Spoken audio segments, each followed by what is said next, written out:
Dans ces paysages bourbonnais, tout près de Vichy, le mystère du chasseur sans tête n'a jamais cessé de tourmenter les esprits.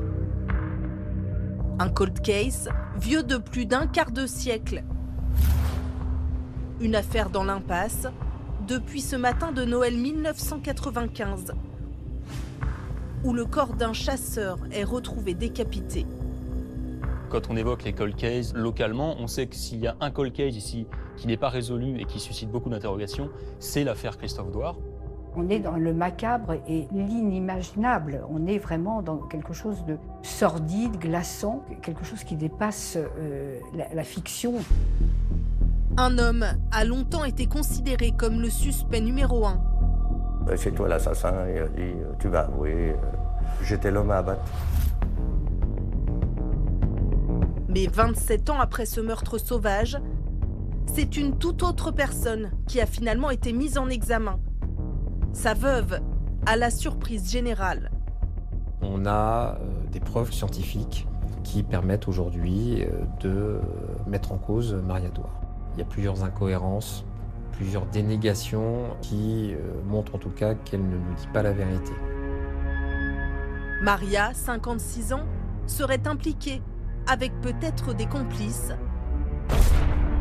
dans ce dossier qui comporte encore de nombreuses zones d'ombre.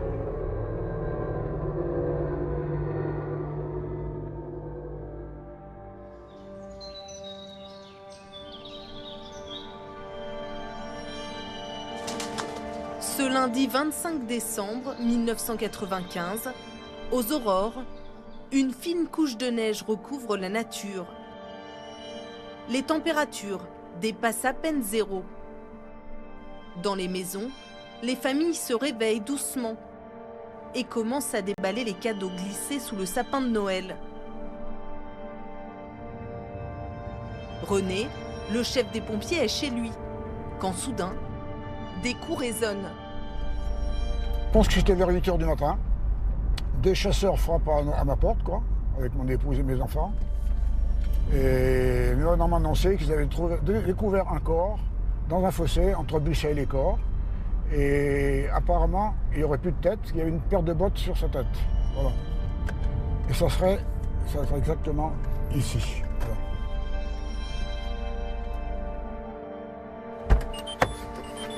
Quand René descend de sa voiture, il découvre une scène effroyable.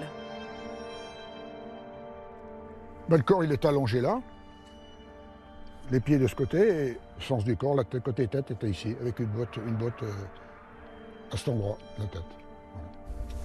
Au fond du fossé? Au fond du fossé, carrément, voilà. Ouais. Il fallait vraiment que ce soit des chasseurs qui le découvrent, qui dévient des sentiers pour aller faire le pied, ils appellent ça faire le pied. Hein. Et autrement, en passant en voiture, c'est pas évident de voir. Il faut vraiment avoir la tête de ce côté pour regarder. Il était un peu dans les fourrés. Ouais, oui, il y avait peut-être moins de fourrés que maintenant, mais bon, il était dans les fourrés, oui, comme ça, là. Ouais. La victime est rapidement identifiée. Il s'agit de Christophe Douard, un chasseur chevronné de 28 ans, un enfant du village du Vernet, bien connu dans la région. Le jeune homme, qui travaille dans une usine de boucherie des environs, est marié et père d'un garçon de 9 ans. Il est porté disparu depuis 9 jours. Plus aucune trace de lui, à part sa voiture retrouvée sur un parking par sa mère, dans une configuration inhabituelle. Elle va noter que le siège est reculé. Il n'était pas très grand, Christophe. Elle va se dire, mais il y a quelqu'un de plus grand qui l'a conduit, ce véhicule, et il est ouvert. Elle va se dire, c'est bizarre. Et il va y avoir le poste de radio qui est toujours là, alors que quand Christophe quittait son véhicule, il emportait toujours avec lui ce poste de radio. Donc elle est surprise. Ce sont des éléments qui sont un peu curieux. Son fusil est aussi dans le coffre, alors qu'il ne s'en séparait jamais. C'est finalement ce même jour, le lundi 18 décembre, que son épouse se rend au commissariat. Sa disparition va être signalée tardivement. On sait que ce sont des proches, des chasseurs qui vont s'inquiéter et qui vont inciter Maria à aller faire ce qu'on appelle à l'époque une recherche dans l'intérêt des familles auprès du commissariat de police en fait de Vichy. Donc la disparition va être déclarée 48 heures après, à partir du 18 décembre. Entre la disparition de Christophe Douar et la découverte de son corps, il n'y a ni cri ni mouvement suspect au domicile familial, rapportent les enquêteurs. Ils notent également que Maria est frêle physiquement, qu'elle n'a plus de voiture, et que leur fils Anthony est là en permanence. Son éventuelle responsabilité est rapidement écartée. Son comportement est normal dans ce type de situation. Aucun élément circonstanciel n'est découvert pour abonder dans ce sens. Et la scène de crime va orienter les gendarmes sur une toute autre piste. La tête a été coupée, visiblement avec un geste très sec, très net. C'est ce qu'établiront en tout cas les enquêtes qui auront lieu par la suite. Le corps est exsangue, il est vidé de son sang. Pourquoi pas de tête? Pourquoi vider le sang de Christophe Douar? Pourquoi le mettre dans un chemin qui est pratiqué uniquement par les chasseurs? Il y a une mise en scène qui est particulière, qui devait vraisemblablement avoir pour but de choquer terriblement la famille, de faire du mal. D'après l'autopsie, la décapitation a été réalisée avec un outil de boucherie ou de chasse. Christophe Douar est en plus habillé en chasseur. Les enquêteurs vont privilégier l'hypothèse d'un règlement de compte. Dans cet univers empli de rivalité et de jalousie.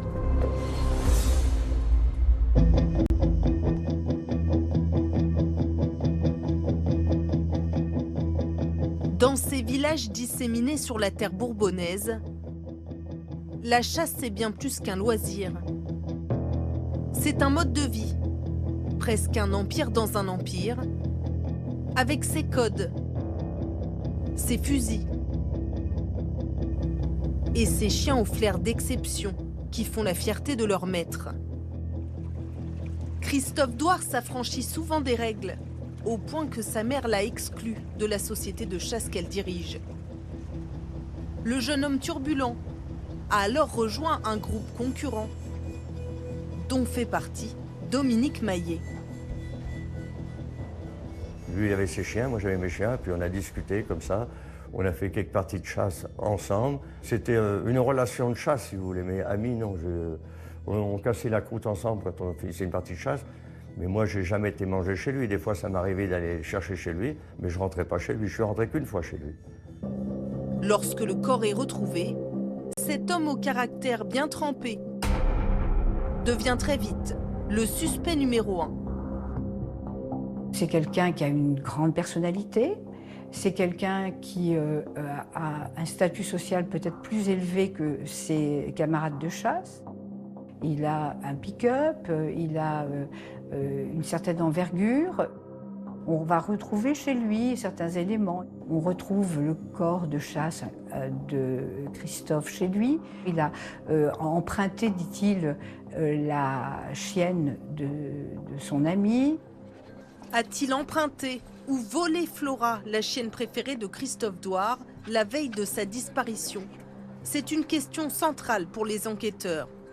Quand ils interrogent Dominique Maillet, ils se rendent compte qu'il n'est pas très clair sur un certain nombre de choses, notamment sur l'histoire du chien, où il va d'abord leur dire « j'ai rien fait, c'est pas moi », puis après on va comprendre que peut-être il a quand même emprunté le chien. Enfin voilà, ils trouvent le personnage pas net, pas clair, et comme ils sont sur cette piste de règlement de compte entre chasseurs, Dominique Maillet va faire office de suspect idéal pendant un certain nombre d'années.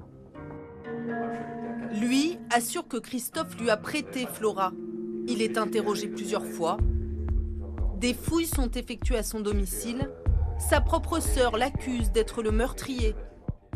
Finalement, il n'est jamais mis en examen, mais la rumeur continue de l'incriminer.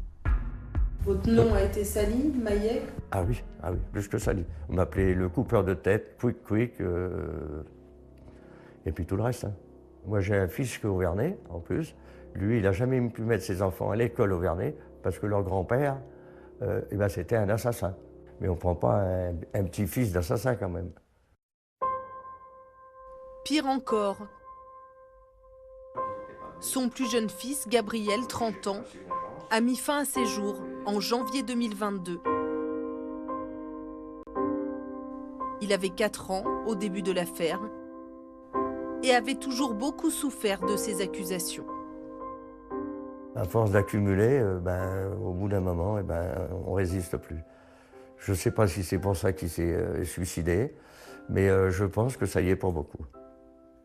Il ne supportait plus les bruits qui couraient. On a trouvé dans sa chambre toute une série de coupures de presse qui considéraient son père comme le responsable. Donc la relation de cause à effet entre le suicide et cette affaire, les accusations portées contre son père est absolument patent. Une affaire aux lourdes conséquences qui est restée dans l'impasse pendant plusieurs décennies, jusqu'à ce qu'une nouvelle équipe recommence à travailler dans le plus grand secret.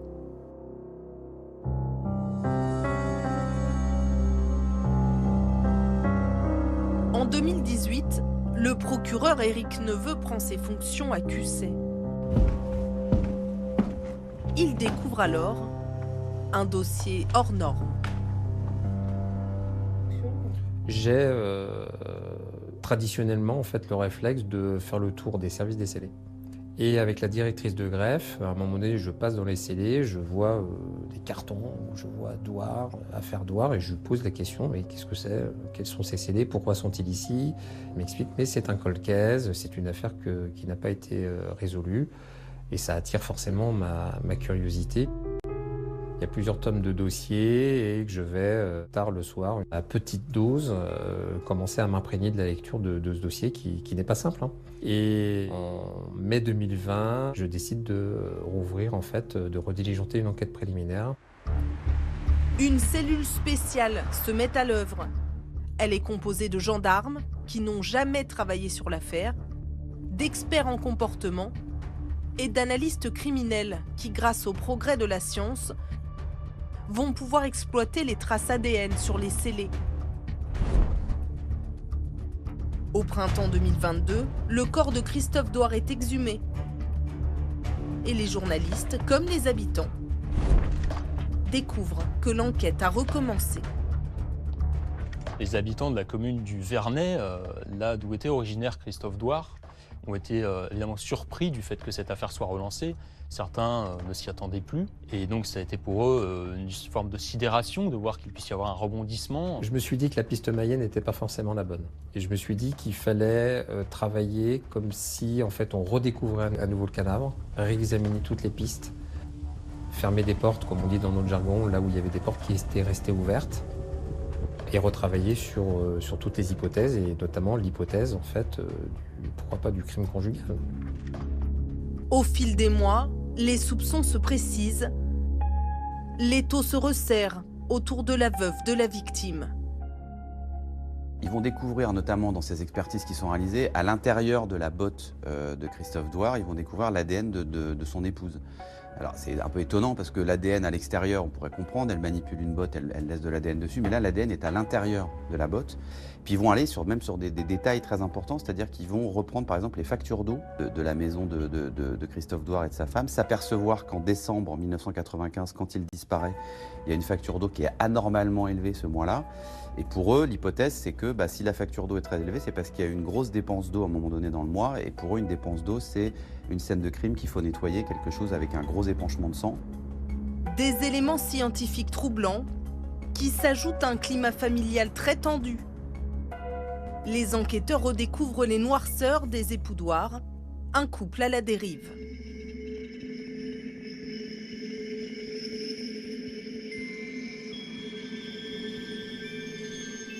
Christophe et Maria Douar se rencontrent à l'adolescence. La jeune femme tombe enceinte de leur fils, Anthony. Les gendarmes de l'époque dressent un triste tableau de sa situation. Ils écrivent: Mariée en 1987 sous la contrainte paternelle, car enceinte, Maria Douar n'est pas heureuse. Elle présente une apparence triste. La chasse dévore tout. Maria et son fils sont souvent seuls. Christophe passe son temps libre avec ses amis. comme le confie son frère Olivier à une journaliste de la montagne. Les deux garçons Douar avaient moins de 2 ans d'écart et étaient très proches. La chasse, c'était 365 jours par an. C'était même quand c'était fermé, il y avait entraînement des chiens, entraînement des chiens, entraînement des chiens. C'était au détriment de sa vie de couple, de sa vie professionnelle. La passion avait pris le dessus depuis bien longtemps. Il était obligé de travailler parce que financièrement, il fallait bien travailler. Mais autrement, il aurait eu un métier chasseur professionnel, il aurait fait chasseur professionnel. Les relations des époux se détériorent et se résument à des échanges pratiques. Ils font chambre à part.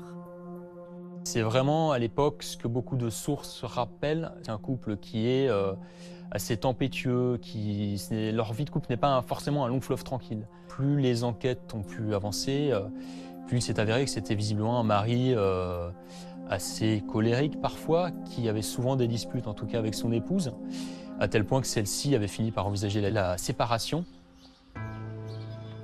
Christophe a des problèmes d'alcool. Et sous son emprise, il devient ingérable et régulièrement violent.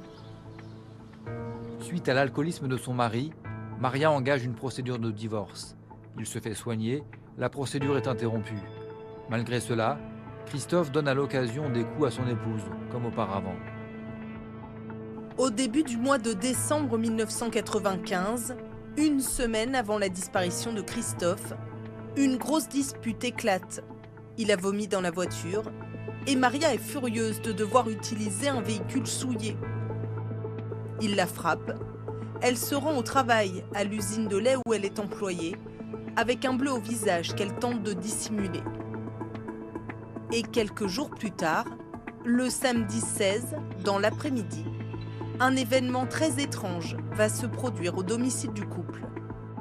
Il se passe effectivement dans la vie de Christophe Douar quelque chose de très bizarre. Quelques heures avant qu'il disparaisse, le jour même, l'après-midi, il rentre chez lui et il prend un bain. Et quand il est dans sa baignoire, sa femme arrive et il raconte à son frère, le soir quand il va voir son frère, il dit « j'ai failli mourir, j'étais dans mon bain et le sèche-cheveux de Maria est tombé dans la baignoire, dans l'eau. Ça a fait sauter les plombs de la maison, je suis sorti très vite de la baignoire mais j'ai cru que j'allais mourir électrocuté. » Et c'est vraiment quelque chose qui l'a marqué parce que le soir, quand il arrive chez son frère, c'est la première chose qu'il lui dit. Son frère ouvre la porte, il est encore sur le palier, il dit à son frère « j'ai failli mourir cet après-midi ». Une phrase tristement prémonitoire. Cette soirée chez son frère, c'est la dernière de Christophe Douar. Il regarde un match de foot avec des amis.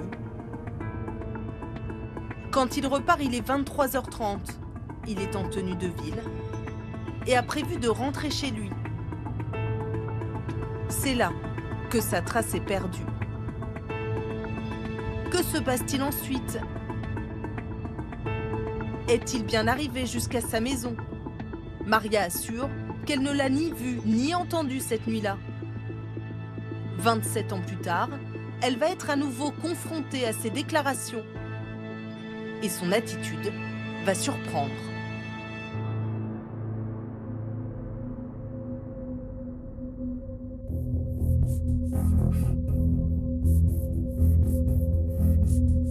Au printemps 2022, le juge d'instruction en charge du dossier convoque les proches de Christophe Douar pour leur annoncer que l'enquête a repris. Il y a là Olivier, le frère de Christophe, et sa veuve, qui se retrouve devant le palais de justice. Très étrangement, elle va faire un scandale auprès du frère de Christophe Douar en lui disant « mais moi j'ai autre chose à faire, j'ai du boulot, ça me fait perdre mon temps de venir ici, et puis il y en a marre, et puis pourquoi tu parles aux journalistes ?» Enfin voilà, elle a un comportement qui est totalement aberrant, qui est en plus très spectaculaire, puisqu'il y a des témoins qui assistent à cette scène un peu surréaliste, où effectivement cette femme dont on pourrait se dire bah, « enfin, peut-être elle va savoir la vérité », eh ben non, elle fait un scandale et elle dit « moi j'ai autre chose à faire que de venir perdre 2 heures dans le bureau d'un juge d'instruction », ce qui va beaucoup étonner tous les acteurs de ce dossier. Les enquêteurs ont Maria dans le viseur. Ils la placent en garde à vue pour l'interroger. Ils ont un scénario en tête. N'aurait-elle pas voulu protéger son fils, lui aussi battu par Christophe Douar? L'une des premières questions que vont lui poser les gendarmes, c'est la relation qu'elle a avec son fils. Ça peut paraître étonnant de démarrer une garde à vue comme ça, mais en fait, je pense qu'ils cherchent quelque chose qu'ils vont d'ailleurs trouver parce qu'elle a des réponses assez étonnantes. C'est-à-dire qu'elle va dire, en gros, j'aurais pu me marier avec mon fils. On a une relation très très fusionnelle, on est très très proche. Elle va me dire, je pense que je suis trop proche de mon fils. Ils posent cette question un peu à dessein parce qu'ils savent que Christophe Douard pouvait être violent avec son fils. Ils vont cheminer pour en fait essayer de faire dire à Maria Douard, bon voilà, vous voyez que votre fils se fait frapper par votre mari et par son père, vous le défendez, vous réagissez, il peut y avoir une scène de violence et vous tuez votre mari. Mais Maria Douard ne lâche rien. Elle conteste jusqu'au bout des interrogatoires être impliquée dans le meurtre de son mari. Vous me saoulez, vous me rabâchez les mêmes choses. Vous me mettez la tête comme un Mickey. Elle est malgré tout mise en examen et placée en détention à la prison de Riom. Ses avocats estiment pourtant que le dossier est mince, qu'aucune preuve n'incrimine réellement leur cliente. Il n'y a pas contre elle de présomption sérieuse permettant d'affirmer qu'elle aurait participé au meurtre qui lui est reproché. Il y a un dossier complètement vide dans lequel on prend n'importe quel élément, même un élément sans importance, et on en fait un élément qui aurait de l'importance. Et on nous dit qu'ajouter à d'autres éléments qui ont aussi peu d'importance, ça va finalement faire une preuve. Moi, j'ai coutume de dire que 0 plus 0 égale 0. La présence de son ADN dans la botte retrouvée sur la scène de crime n'est pour eux pas significative. C'est pas parce qu'on trouve de l'ADN, vous savez, vous pouvez toucher un canapé, c'est pas pour autant qu'on ne retrouvera pas votre ADN 15 ans après. La base de l'ADN, c'est qu'effectivement, vous avez touché ce canapé. Mais si le canapé est volé, ça ne veut pas dire forcément que c'est vous qui l'avez volé. Pour Olivier Douard, le frère de la victime, la mise en examen de Maria est un choc total. Impossible. Pour moi, c'était impossible. Elle était trop frêle, elle était pas... Non, pour moi, elle n'avait pas du tout le profil pour faire ça. J'ai été proche les premières années de la disparition de mon frère, puisqu'on se connaît depuis 40 ans. Je pense qu'elle m'estimait bien et que je l'estimais énormément. Et je ne pensais pas qu'elle était capable de faire ça et de masquer ça pendant aussi longtemps. 27 ans après, des questions demeurent. Où se trouve la tête de Christophe Douard? Comment et où a-t-il été tué? Ça reste un mystère. Il y a toujours eu des rapprochements sur les têtes qui étaient découvertes, mais malheureusement, jamais la tête de Christophe Douard n'a été récupérée et retrouvée. Si cette tête elle a été coupée, c'est parce que sur cette tête, il y avait peut-être des éléments de preuve de la façon dont on avait tué Christophe Douard, c'est-à-dire soit une plaie par balle, soit des coups. Maria est-elle coupable? Et si oui, a-t-elle eu des complices? Elle a très bien pu tuer seule Christophe Douard, tout comme elle a pu être accompagnée. Après, sur la phase de décapitation, c'est pareil, elle a très bien pu le décapiter seule. C'est plus sur la partie d'évacuation et transport du corps jusqu'au fossé que là, je pense qu'elle n'a pas pu le faire toute seule. L'enquête se poursuit pour tenter d'identifier d'éventuels complices. Maria Douard reste présumée innocente. Elle est toujours mise en examen, mais elle est sortie de prison et est désormais assignée à résidence sous surveillance électronique. En attendant un possible procès dans les prochaines années.